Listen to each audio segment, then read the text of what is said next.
Every day, it seems, there's a new, bewildering or frightening story about AI in the news. How it's going to steal our jobs, spread internet fakery on a colossal scale, and generally take over the world.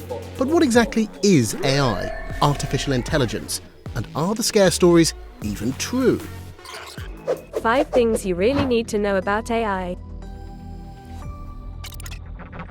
AI is as old as your grandparents.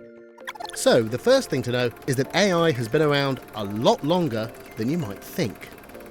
Its roots lie in an idea known as an artificial neural network from the 1940s. A neural network is a bit like a team of interconnected workers that learn to solve problems.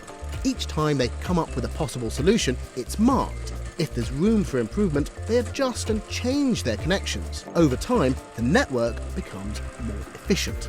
And technology powered by neural networks is all around us, right now. It suggests movies and music we might like. It recognises faces and objects when taking photos on smartphones, enabling features like facial recognition. It's heavily used by social media platforms to personalise our feeds.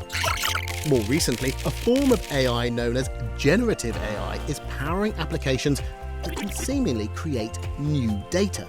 It can also power chatbots like OpenAI's ChatGPT and Google's Bard, which give human-like responses to questions. These are getting better at interacting with us and seemingly more human-like. This can seem scary, but it's worth knowing. Point 2. AI can't feel or think. If you ask ChatGPT a question like this one, why should we be concerned about AI? It does a pretty good job at providing a response that appears logical. And with that convincing human-like response, it's easy for us to believe it understands what it's saying, that it has feelings and motivations.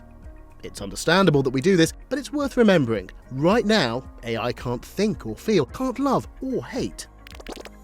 ChatGPT and its counterparts are sophisticated sentence completion apps that analyse our patterns of communication and provide responses similar to the way humans would typically reply. A bit like a talking parrot.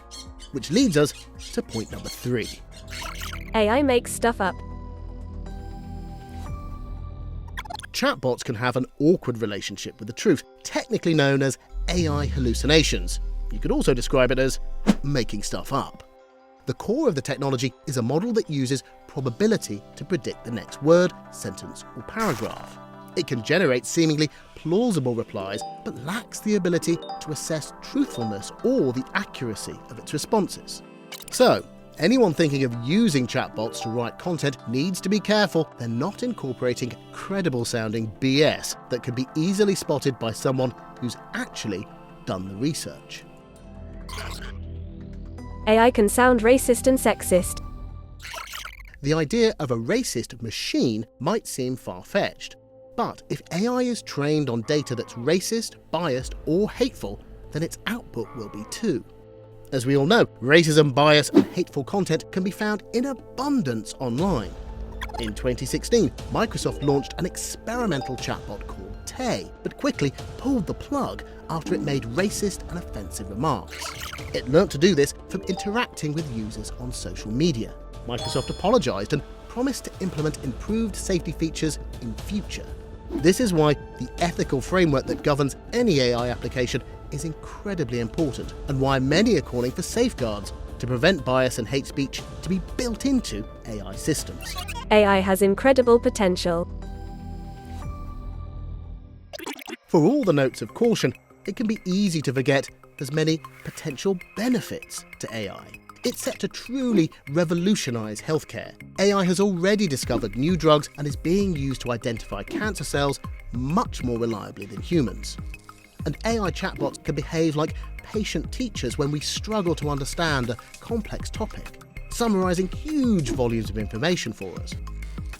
The AI revolution has the potential to enhance and speed up work in many fields, from software programming to animation to law enforcement and journalism.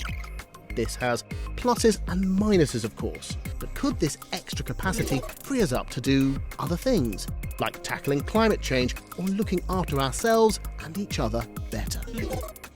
As AI advances, Governments and regulators will of course need to make sure it's being used ethically and legally. No easy feat. But will AI take over the world? Don't forget, AI is a tool, and even a powerful tool can't take over the world on its own.